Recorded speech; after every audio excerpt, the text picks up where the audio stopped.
Welcome to the Western Theater and the Civil War's Department Number 2 podcast. We are finally back after a nearly 3-month hiatus, due to several different reasons. And that's something we'll probably get into in a future episode. But tonight we have something that's a little different. I was joined, Derek Lindo, when I say I was joined by several different people for our upcoming Perryville Symposium, which is occurring next month in October. And so I was joined by Dan Masters, Taylor Bishop, and Jamie Gillum as we talked about the different tours that all of us are going to be leading over that weekend. Daryl Smith, who is my usual partner in crime here, was not able to join us, feeling a little under the weather, but we still talked about what his tour is going to be. So if you have not RSVP'd to this amazing event, please do so.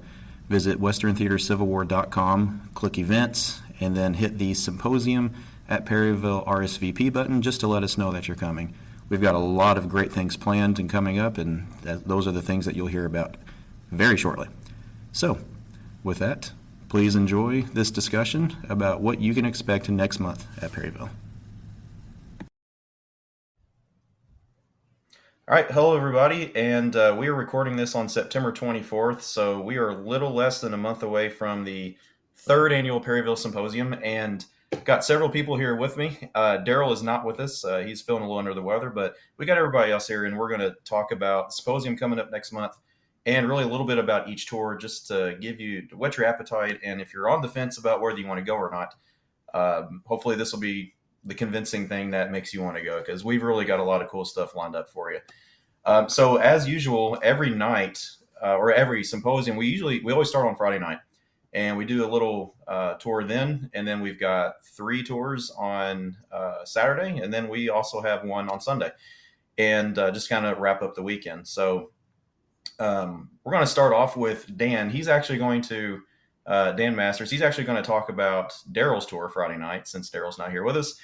He's got a little bit more of the inside scoop on that, and he's going to give us a little brief rundown, and then we'll jump on to the one for Saturday morning. So Dan, fill us in a little bit. Well, yeah. So Friday night, the kind of Daryl's traditional Friday night slot.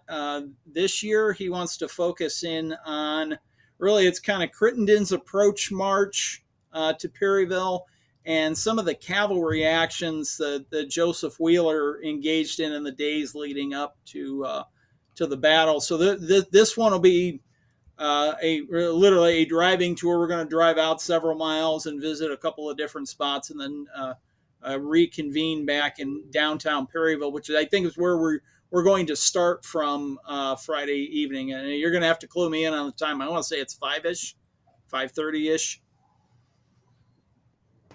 Yeah, it's on our website. We've got we're going to start at 5:00. Probably be a good idea if everybody gets there quite a bit earlier than that, just because parking downtown is thin, tough sometimes. It can be a little thin sometimes.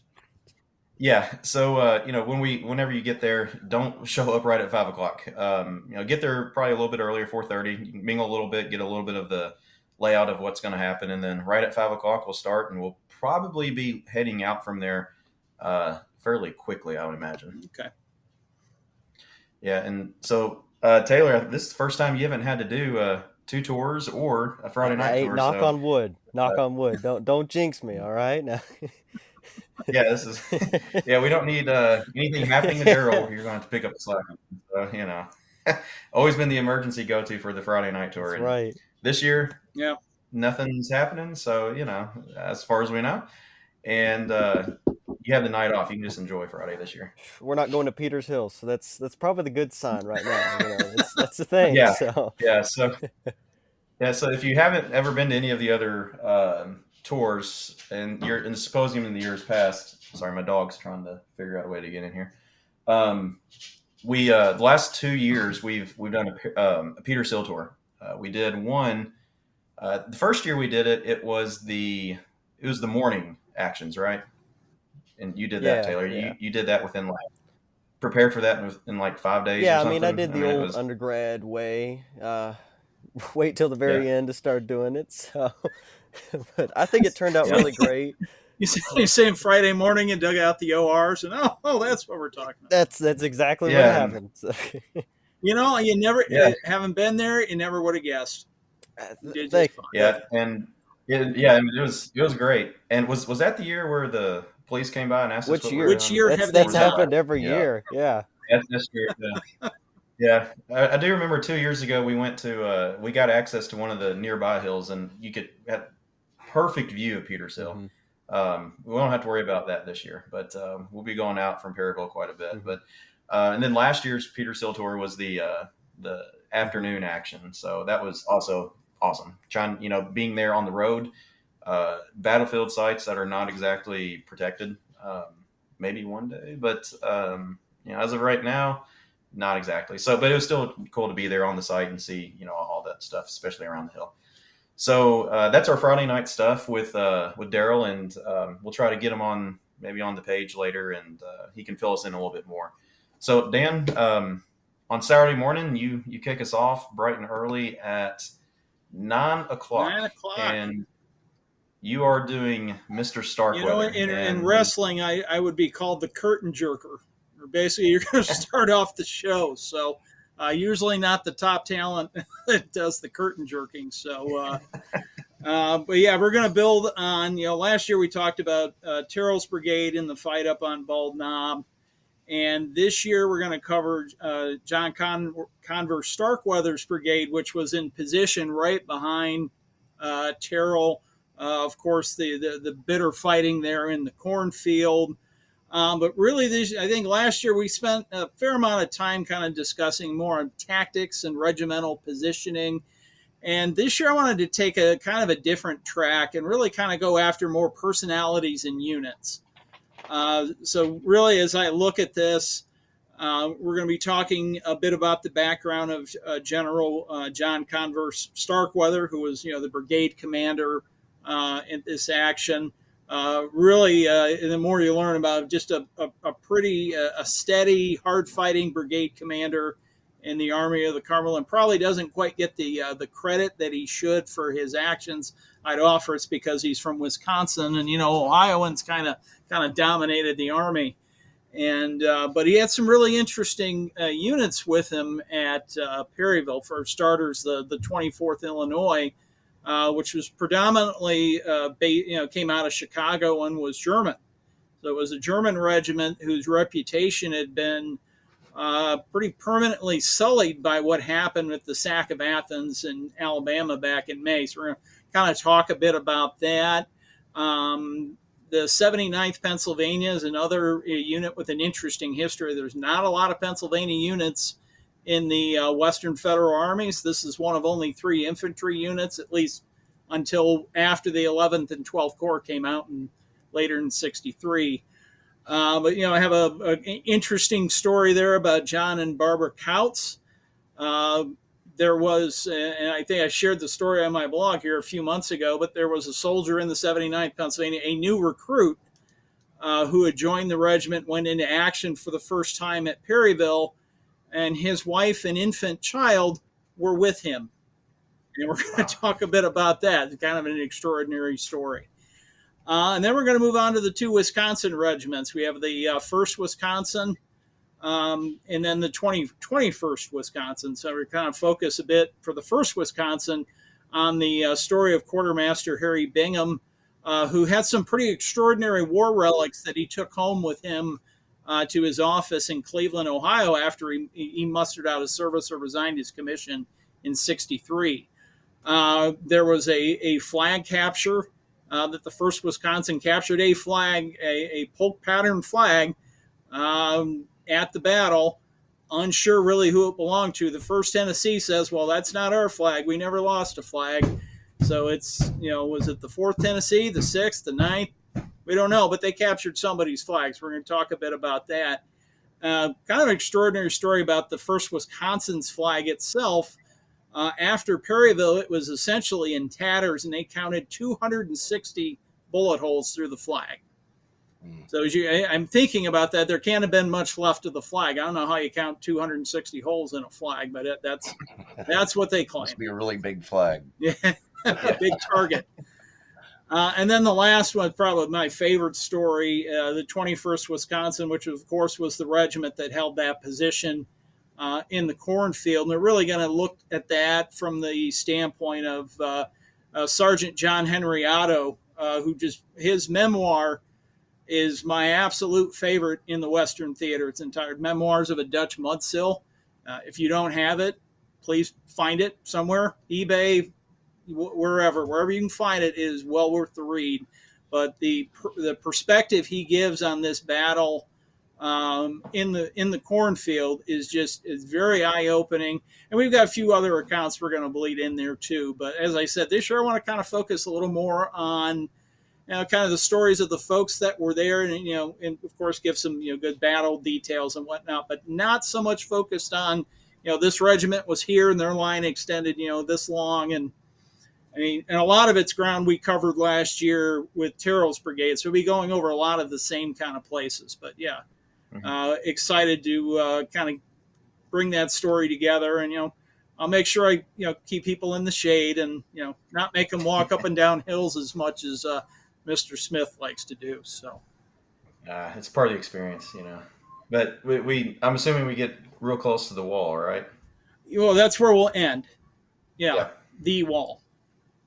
Yeah, so if you're listening, you've never been to Perryville, like that is one of the coolest sights, I think, on the entire battlefield. It's just that wall is still there, and I think is there maybe some guys that are Wisconsin guys that are still buried there? That has, I've heard that story too.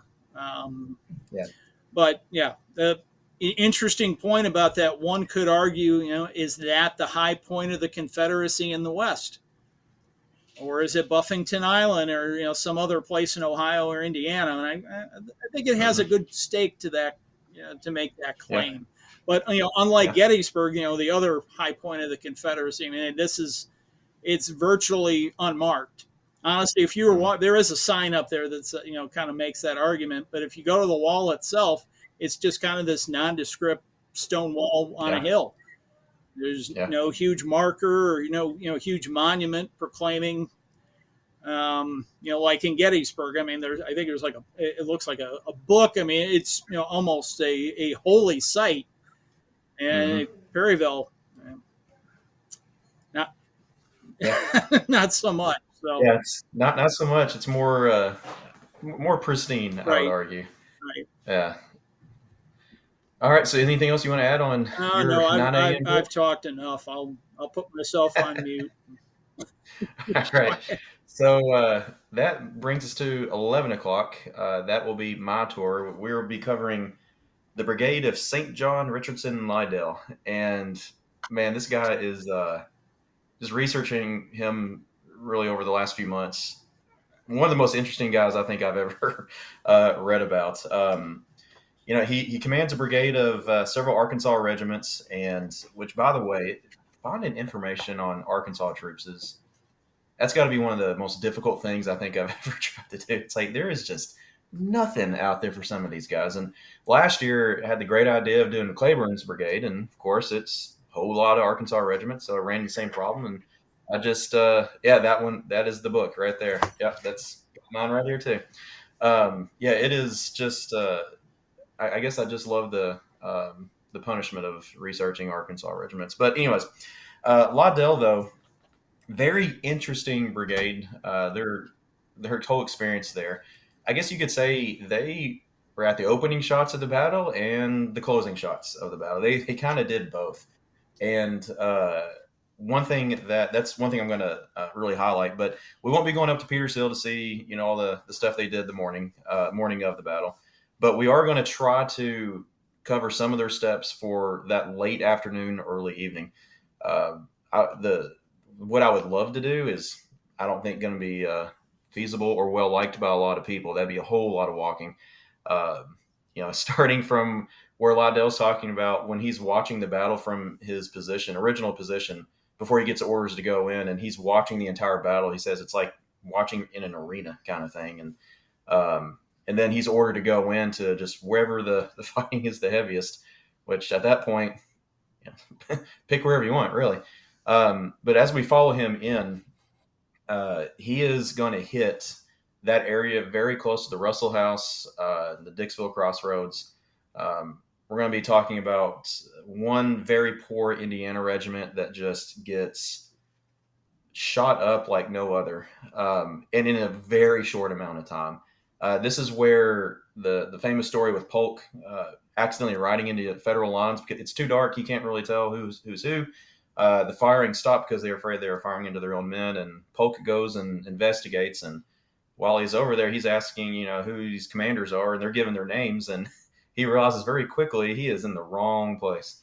And so he tells them to quit firing, and he rides off. And as soon as he gets over to Liddell, it's something along the lines he tells them is every mother son of them is Yankees, and so they immediately should fire a volley into them and just Is that tear them the up. 22nd Indiana? Yeah. Yeah. Yeah, They 22nd took a bit Indiana. of a shellacking at Stones River too. Yeah, that's an unlucky regiment right there. Not a lot of counts left afterwards either. So there's another tough regiment to research. Yeah, it's rough for them. But Liddell, while they're there, they capture several colors. One of the interesting things is they get into the personal wagons of General McCook, and they find his size XXL coat. They might have. That happened to him twice now. You realize that happened to him with Stones River too. Yeah, not a good look for McCook there, I don't think. But they found I think his some of the whiskey. Confederates say, "Hey, we can make 3 coats out of this one." Probably could. So, but they found his whiskey, and I think Liddell mentioned something about that. The whiskey that McCook liked was just not to his taste, I don't think. And, but Liddell, I mean, his record, called Liddell's Record, if you buy that thing, I mean, it is very, very interesting. It's not exactly his full memoir. It's bits and pieces of his memoir because he never intended it really to be published, and which is what makes a lot it so good. Things. Yeah, and so he lets loose on a lot of people, and very honest, I feel like. But a lot of it got cut out, and the editor, Nathaniel Cheers, I don't know how do you say his middle name? Cheers.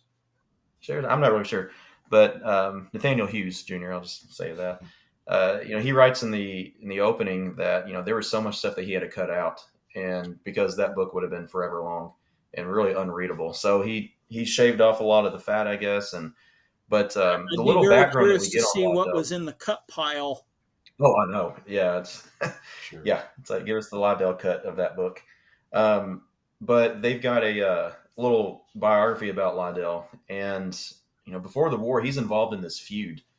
It's reminiscent of the Hatfields and McCoys out there in Eastern Kentucky and West Virginia. It's he's got this neighbor that they don't like each other, and there's a lot of violence and a lot of killing, and Liddell murders a guy and gets off scot-free and finds himself a general in the Confederate Army.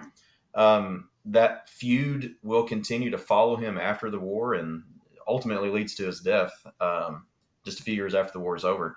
So that's something we'll be getting into as well. But Liddell, I think he felt he could have gone a little further than what he was allowed to go on those closing hours there at Perryville. And but night fighting, it's something that doesn't happen very often. And back then, it's just you probably run the risk of causing more harm than good. And so he is held back and not allowed to continue when he thought, I think, that he could have continued. And if he did, who knows what would have happened. But so we'll be talking about him, and I'm really excited to get into his story there. So that's your 11 a.m. tour. And then after that, you get a break from us talking, and you get to go to lunch.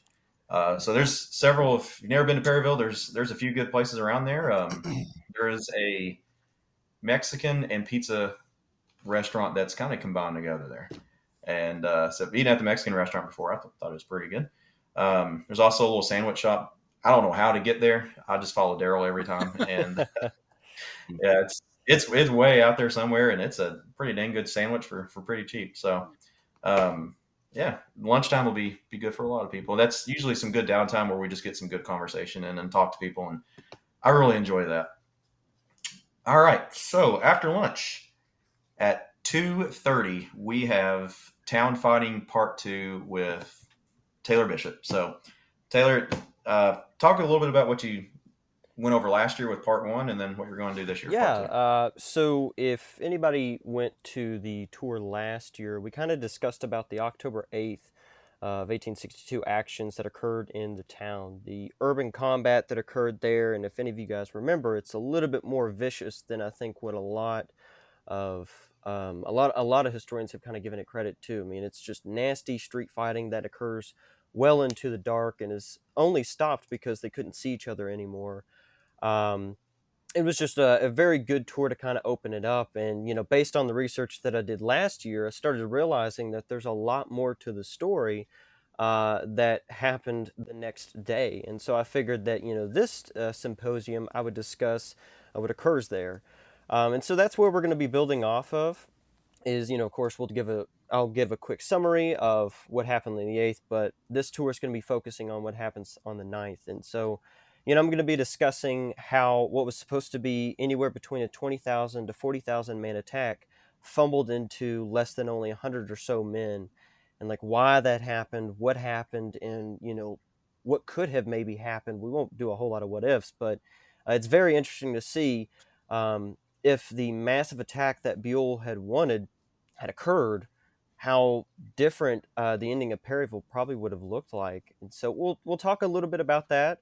We'll also talk about how aggressive the Union leadership was, at least on the outer edges of their lines. And of course, we're going to be talking about Robert B. Mitchell, William Wallace Caldwell, William Passmore Carlin, and George D. Wagner. Some, I'm sure, a lot of names, maybe a lot of Western theater guys recognize, remember, or if you were at the tour last year, you'll recognize some of those names too. And how, these guys were probably the best at what they were going to be doing on the morning of October 9th, and how, if you gave them an inch, they were going to take it as far as they possibly could, and that's what they do on the 9th, right? I definitely don't want to give away too much, but we'll definitely be talking about some untalked about units. The 9th Texas, and how they were one of the last units to take some casualties at Perryville. We'll talk about the 8th Kansas Greyhounds and how they kind of get that name and what they do at Perryville. I know that we'll actually, throughout the entire weekend, I'm sure, we'll be talking about the 8th Kansas guys, because I believe Daryl's tour will talk about them in the lead up to Perryville. And it would be really cool to kind of see how those guys kind of perceived the battle to be actually a 3-day affair rather than a 1-day affair, which is kind of really interesting. We'll talk about the 24th Kentucky and how they are intertwined in this story. And it's really cool to, get to talk about some Kentucky units. I feel me and Derek kind of feel the same sentiment of, Kentucky sometimes kind of seems like it's not there at Perryville, even though it's one of the biggest and bloodiest battles. And so when Kentucky our largest battle, and we're hardly present. right, and the fact that we have a Kentucky connection to this urban combat story is just really cool. And of course, we'll talk about the 15th Wisconsin, which we talked about a ton last year, and just kind of generally how this action kind of set the tone for the rest of October 9th and into the preceding days of Confederate rearguard actions withdrawing from Perryville. So it'll kind of look about how that the actions that occurred in the town on October 9th kind of ensured that the Confederate rearguard doesn't get overwhelmed whenever the attack, or whenever the Federals actually start pushing forward. So we'll kind of look into that. So it'll be just a whole lot more of interesting stories. I probably won't go into as too much detail as I did last year, because there's a lot to unpack here. There's a lot of moving parts and a lot of drama that really unfolds on the 9th that just generally doesn't get talked about or looked into, and it's quite fascinating, I think. So, yeah. Awesome. All right. So after that, we have our traditional kind of little evening meet and greet, and just kind of hang out and talk, and down at the Bottom House, and that's at 5:30. And if you've never been to the Bottom House, it's not part of the park, and it's private property, but you probably get to take a little tour of the inside of the house, where a lot of men were operated on and a lot of men died, and which is also core battlefield land as well. But so you can expect some food. Usually we got some little, I don't know what the word is. Those little, what what do you call it when you get little Charcuterie hula boards? hors d'oeuvres? Yeah, I don't know those fancy words. Little barbecue weenies and stuff like that. Yeah, so it's some good stuff. I believe it is is it BYOB type of event? I Quite can't remember possibly. from Who last year. I knows? think it is. Who knows? It Yeah, is. if you want that, bring Yeah. yourself. But we'll have I think tea, lemonade, water, maybe something like that provided. But Friends of and that's put Perryville, they on by do a the really Marines. nice job putting on all Mhm. They that really stuff. do. And if you can, bring some cash. They've got these map books, the Battle of Perryville movement maps that Kurt Holman put together several years ago. But they've got those for sale. Stickers, become a member. Just donate your money to them because they do a ton of great work. And so, really encourage you to do that. We'll also been talking with Joni, and we're going to have we're going to have a table available where those of us who have our own books, she said we can put some out and maybe try to sell a few and sign a few. And if you're wanting to get some books from either of us, then there you go. We've got an opportunity there for you. Right now, you're making me feel bad. My Stones River book won't be out quite yet. I'm a week Yeah, short. pre-orders, I'll take bring some pre-orders. others. Yeah, so so any of us that have those, we'll bring them and we'll send them up there, and you can get some more Civil War stuff. So and then we'll sign them for you too, of course. But so yeah, it's a good time, and it's just really cool sitting on the porch of the bottom house at night. It's cooling off a little bit, and just kind of reflect on what all happened there. And it's really cool. And one of my favorite things to do on Sunday mornings, what I've used to do, my two previous tours were always on that part of the battlefield. And when I did Adams the first year, the second year we did Claiborne, and just sitting on the porch early in the morning, that and just drinking some coffee, man, that was cool. Like no one else was around, and sun was coming up. It was that was great. So encourage you to come see the bottom house and just walk around the area and talk with people that love learning about this stuff. That's one of my favorite parts. And then for Sunday morning at 10 a.m. So that way you can recover a little bit from all the walking you've done the day before. We've got Mr. Jamie Gillum, who is going to lead us on a tour of Donaldson's Brigade. So, Jamie, tell us a little bit about that. All right. Interesting thing, I'm kind of considered the crazy old man at the battlefield there because I've been trying to tell directors, including going back to Kurt and other people for years and years and years about a lot of these sources that I've found. And, the unfortunate side of it is without peer recognition, it's just not getting any foothold. So I've decided to take a different approach. And what I've got to do, and I started out with this going Perryville Ponderings from the Western Theater site. You can go in there, and I've been basically putting up posts that are sort of a sneak peek preview of the stuff that I'll be addressing over the course of the symposium.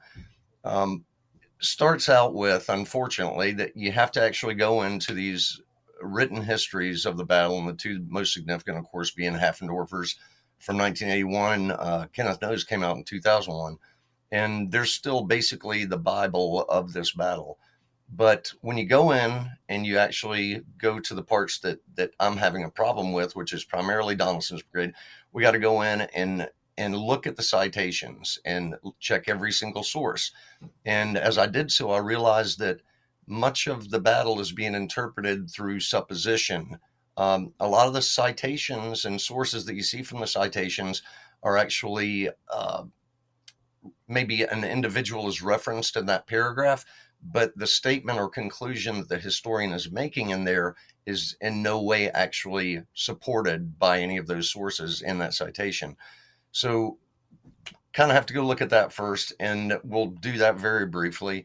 Then we're going to spend most of our time basically between the museum and gift shop and pavilion directly across the street from it, right there next to the cemetery, and that 400, 500 yard stretch straight up to the top of Open Knob there. That's my primary area where I believe that Donaldson's Brigade was actually engaged. I'm going to try to identify and convince individuals that have yet to be convinced that a man named Joseph C. Hafley, who worked on Henry Bottom's farm from 1858 until just after the battle ended in 1862. He actually ended up marrying a young lady who was the niece of John C. Russell. And it's kind of cool how her family, she's actually related to the Bottoms and the Russells. Her father was a Bottom, her mother was a Russell, and it's pretty interesting how it all entwines, because Bottom and Russell end up owning the vast majority of the primary portion of the battlefield. And then we'll check out maps, numerous maps, some maps that do or don't. Some maps do have the Hafley household located on it. Some of them don't. Two do, several don't. But some of the ones that don't include Hafley also don't include maybe Widow Gibson's or maybe even John C. Russell's. So it brings into light what's the question is, how do we know these historians without archaeological digs many years ago? We know Haffendorfer didn't have that opportunity, and basically No just carried on with Haffendorfer's conclusions and expounded on that original story. How do we really know what homes were where? Do we really know where the Widow Bottom house was? Do we really know exactly where it was? And of course, we're going to say, well, we know because of the maps. Well, if we know because of the maps, and two of the maps have Hafley on it, that's a good indicator to me. At least it's a common sense that it might very well be there. And then that, in conjunction with all the evidence from members of the 1st Tennessee that were in Maney's brigade, of course, they were on the extreme left in the left line of Maney's brigade as they were advancing and approaching Open Knob. We've got numerous accounts of men in the 1st Tennessee, including Marcus B. Toney and several other guys. But this is what makes it most interesting, is Company B is on the extreme left of any regiment in line. Well, they were the Company B, extreme left, and numerous men mentioned the 16th Tennessee adjacent to them, literally on their left. Now, we're not talking about 400 yards away. In fact, you probably couldn't even see on this part of the field more than a couple of 100 yards away because of the trees and everything else. I'm just excited to basically locate this Joseph C. Hafley home site, and the cornfield that everybody talks about, the cornfield, it has a name. That was Joseph C. Hafley's 10-acre cornfield that he was able to utilize from Henry Bottom. He would harvest that corn on his own. Interestingly, he did all of the fencing for all of Bottom's property. So all of those fences that he worked so hard on were destroyed basically in a matter of so many hours. So would that also be like the Devil's Row fence that we talked about last year? Yes, absolutely, because that was basically that was part of Bottom's property. And the extent of how big is this area, we know that he had several tenants on his property, and one of them was, of course, ended up being Widow Bottom. That was on his property. The Hafley home site was on his property, and I think, if I recall correctly, Hafley said that most of those properties were about 10 or 12 acres that he would lease out to people. And other interesting ideas are, we'll never know, but did Hafley build this cabin, or was this a tenant cabin from prior use that someone else had, and Bottom just stopped renting it to one person, and then Hafley married someone in his family, etc. But the most exciting part for me is Donaldson's brigade itself. And when they go into this attack in the 16th Tennessee, my idea is going to be their attack actually initially going into Parsons Battery. So they make the contact with Parsons Battery.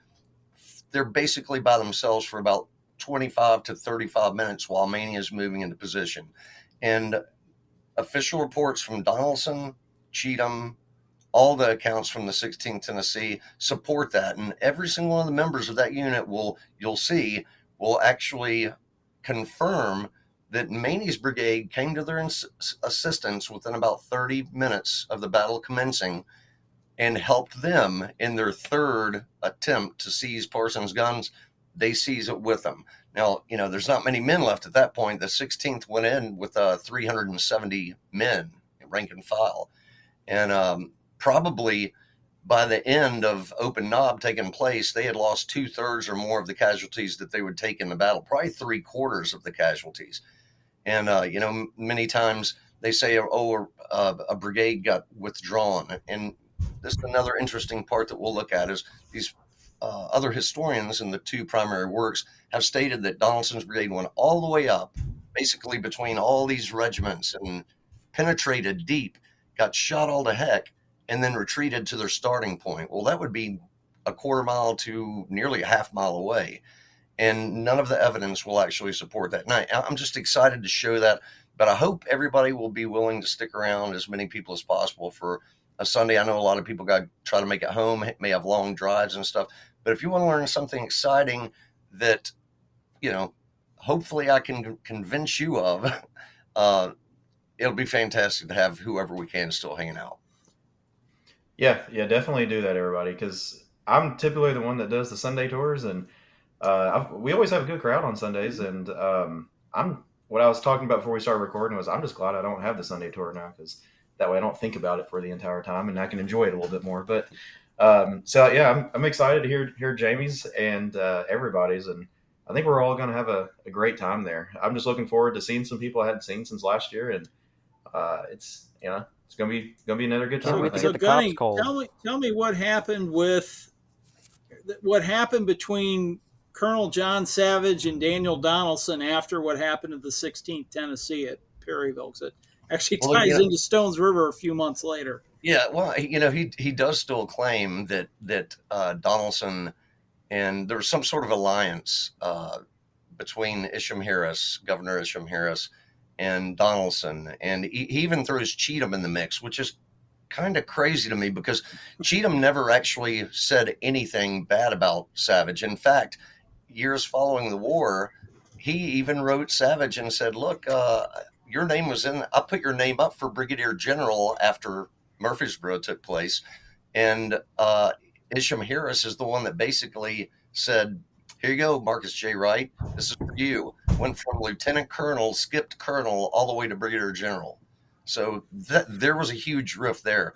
But it got even worse, of course, after Perryville. He thought Donaldson and Cheatham were trying to kill him. And at Murfreesboro, he basically felt the same way again. And he lost a lot of men.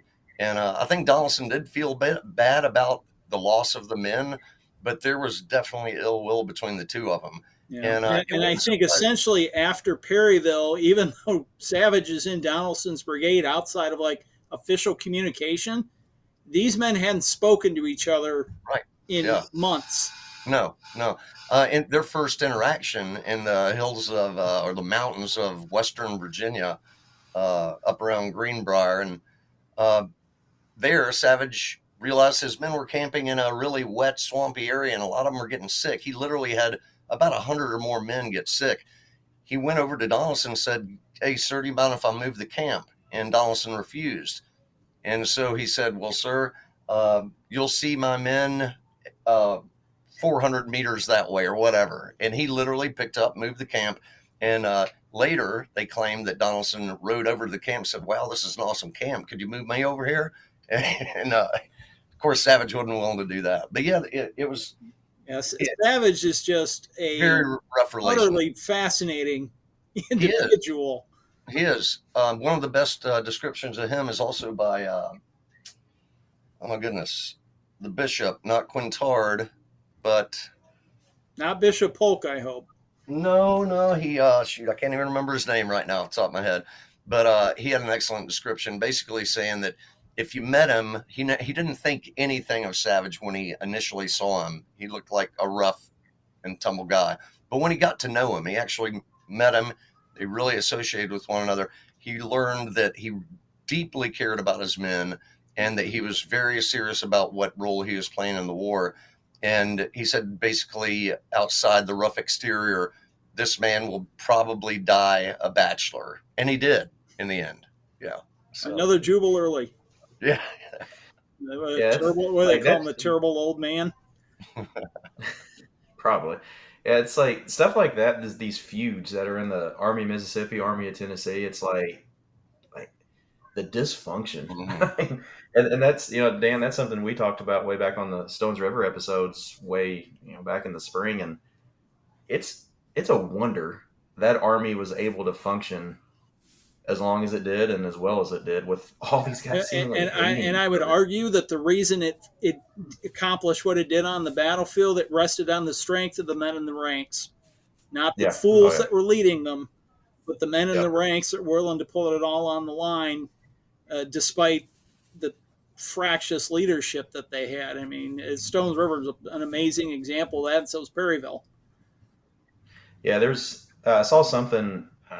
It was back when I was in high school. I had this book, and it was just a collection of essays. And there's one about Missionary Ridge in Chattanooga, and I think it called them an army of lions led by asses. And that fits. Sounds about right. Wow. Yeah. So yeah. Yeah. Well, gentlemen, is there anything else you all would like to add before we let loose here, or cut loose, I should say? I don't know. Wraps it up for me. Well, I would say I think we covered that hopefully for anybody still riding on the fence on this, hopefully this has kind of got your appetite ready for it. I think I can speak for everybody in saying that this battlefield's probably one of the most pristine, again, in the nation. It's a very beautiful battlefield, open landscapes, and I think it's one of the few open classrooms that you can really learn and walk the ground that these guys did. And I think that's what we're all For sure. here for, is to try to honor their legacy, no matter what, and trying to tell their story and to tell it right. And I think that's Mhm. what this symposium offers, and the fact that it's free. You get all It's this. free. You A get very important point. Yes, very free. Yeah, and there is no cap on the amount of people we have. There's some people that were confused last week. I don't know where they saw it or what, but they said they saw something that said that we were already capped on our numbers, and there was no more space. But Sometimes people we were confuse it definitely- with the bus tour that Dave Powell does Maybe down in so. Chickamauga, and they do kind of cap that, I think, around Yeah. 50. But then on Saturday, Yeah. it's like, hey, it's wide open. As many people. Yeah, join in. and that's So for yeah, us. this is So- wide open. If we get 500 people, we're gonna have a real traffic Yeah, problem. yeah. Oh yeah, for sure. Might But, open the yeah, so traffic we- problem, but yeah, plenty of room now. Oh yeah, and we just ask that you RSVP just so that we can have an idea Mhm. of how many people we got showing up. That way, that helps the friends for Saturday night, Mhm. and that way they know how much stuff. Yeah, to that get, way and, they don't put out a really plate of stuff. like 2,000 of those little weenies, and Yeah, there's not that many I people can there. I can finish those things up if I need to, but so come along, and it is free. Mhm. It is definitely free. You don't get that very often, Mhm. I don't feel like. So, especially at an amazing battlefield Mhm. like this. So, just a few weeks away from that, go to westerntheatercivilwar.com and hit the events, go down, hit symposium at Perryville and RSVP, and we just get your name and email address. And that way it also sends you a little reminder, a couple days before, just in case you forget that this thing is approaching. So, with that, I think we will be signing off here, and we look forward to seeing everybody next month.